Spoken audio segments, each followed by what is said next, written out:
Hey gamers, Koar here, bringing another Might and Magic Heroes Era of Chaos video. In this video, we're going to take a look at resistance, in particularly the Mastery Resistance, Expert Resistance, or Advanced Resistance, etc., where it's adding a percent to your unit's magic resistance. Now, this mastery is recommended on just about every hero, but is it really worth it to use? So let's dig into the numbers and see what we find out. So in this testing, I'm going to use Monroe here. Here's the current masteries that I have on him. None of these will impact the damage or resistance of any particular unit. And so we're going to use this for our testing here. And what we're going to test on is a single unit. And so we'll go back out of this and we'll pull up the units here. So we're going to use Cyclops in this case. And so if we look at his magic resistance, it's listed as 3%. So if any resistant buff is applied and it's 8 or 12%, we should see a significant increase. I don't believe we will, and it'll be just an incremental increase off of this 3%. So the other artifact, the other thing we take into account is artifacts. The one in particular that will impact the numbers is the anti-magic runestone. So on this particular one, reduces unit spell damage taken by 22.5%. In my initial testing, I believe that applies after the unit's magic resistant has gone into effect. So you'll see the damage be reduced by the unit's magic resistance, your hero's knowledge, and then it'll apply that 22.5% on the remaining damage. So we're going to go ahead and here into the training grounds, Lord practice grounds here, and free practice. And here I have Monroe set up, and I'm going to go ahead and I'm using this artifact group 2, which is basically just removes the skeletons and the dragon from spawning. So we have Monroe with an ogre, and on the defense we have another Monroe with an ogre and the Cyclops that we'll be doing our testing on. So we'll go ahead and hit battle here, and we'll get into it. Alright, we'll take this off auto. And if we go on here, we hover over this, we see that our frozen arrow damage is 951 plus the, oh, cancel that. Here we go. 951 plus the 4097, giving us about 5,048. And with that, when we hit it, we see that we do 377 damage on that strike. So we'll go ahead and hit this one more time and take a look. All right, get the same number again. And so we kind of have our baseline here, so we'll go ahead and run this through. So, all right.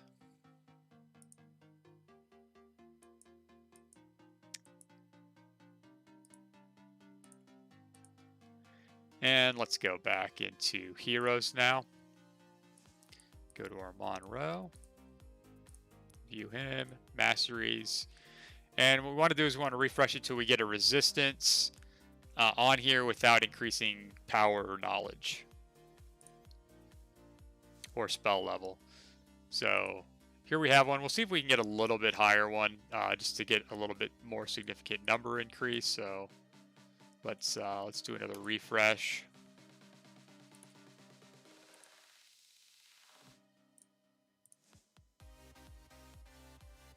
Nope.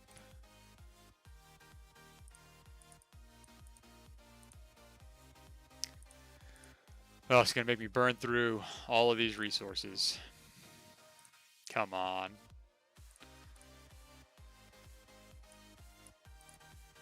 Confirm. Refresh. Okay, so we'll go ahead and switch these. We'll lock this one in. We want to get rid of this one because that could change our numbers. The cooldowns are fine, but we'll lock that in, hit refresh. Cooldown, that's fine. Defensive units, that's fine. All right. So we'll lock that in place. So the only thing that we've done now is that we have resistance. The advanced version, magic resistance of all units increases by 8%. So let's take that. And let's go do another test. So we'll back out of there, back out of there. Pull back up our Cyclops. You should still see that it is at 3% right there, and into the training grounds. Free practice. Again, already have these all set up. No changes there, and no changes there.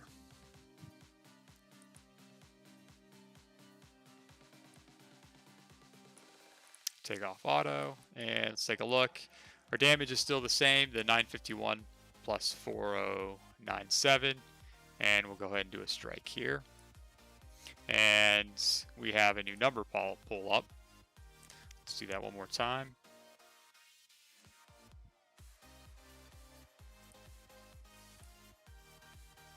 Three, 6, 8, 5, and we'll do it one more time to make sure I got the right number.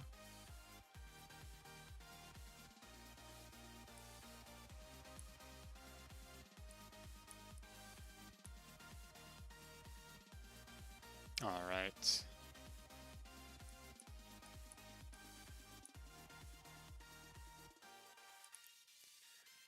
Auto through that. All right. So before we added the 8% unit resistance, we were doing 3,770 damage.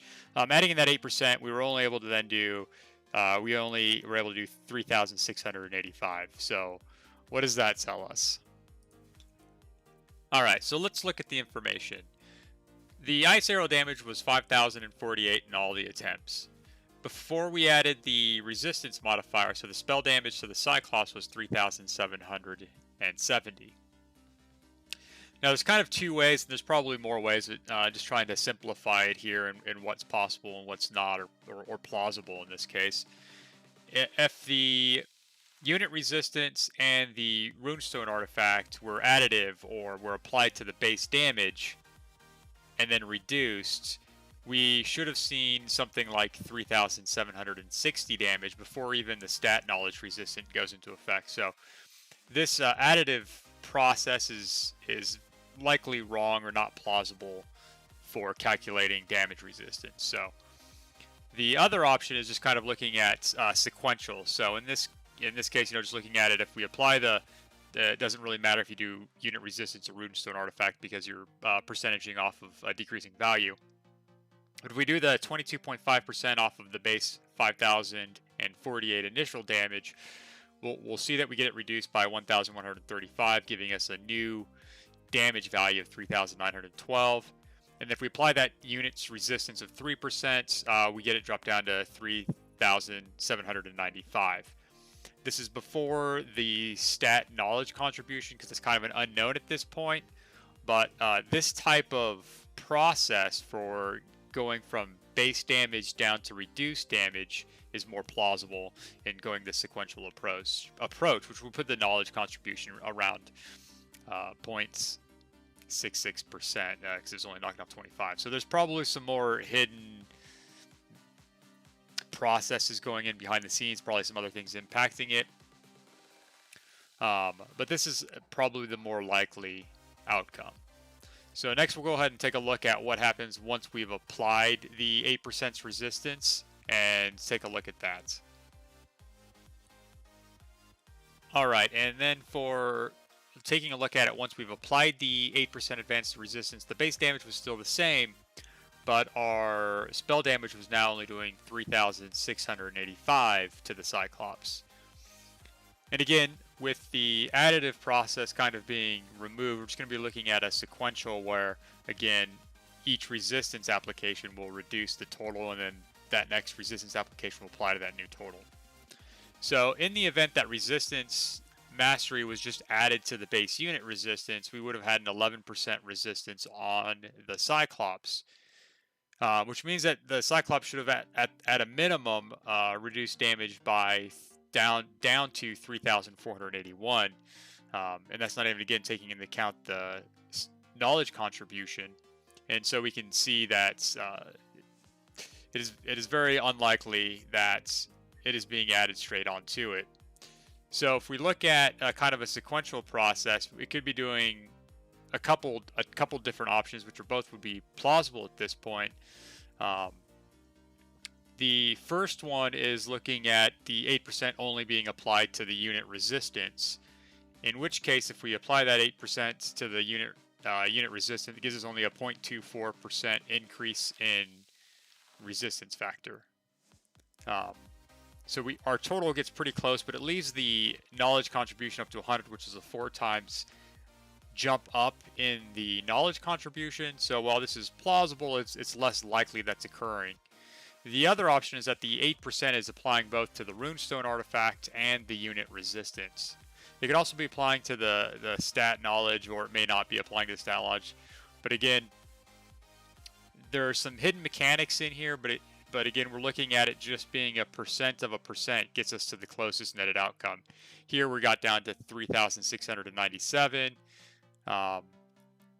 which was pretty close to the 3,685 that we saw. So something like these two here, the process of where it's a percentage of a percentage that's adding it to it rather than just adding to the base as a whole. All right, so what are my thoughts on the resistance masteries? I'm not a big fan of them, as you can probably tell by the screen here. When you're adding percentages of a percentage, it's not really enough gain in that, rather than some of the other masteries that you can have. If you are interested in masteries or just kind of learning more, or a refresher, or you're a newer player, I will be writing up a blog on Skylinks Gaming's website. There'll be a link down below once that's posted. That just kind of talks about the different masteries, about the VIP levels involved in locking masteries and the costs as well.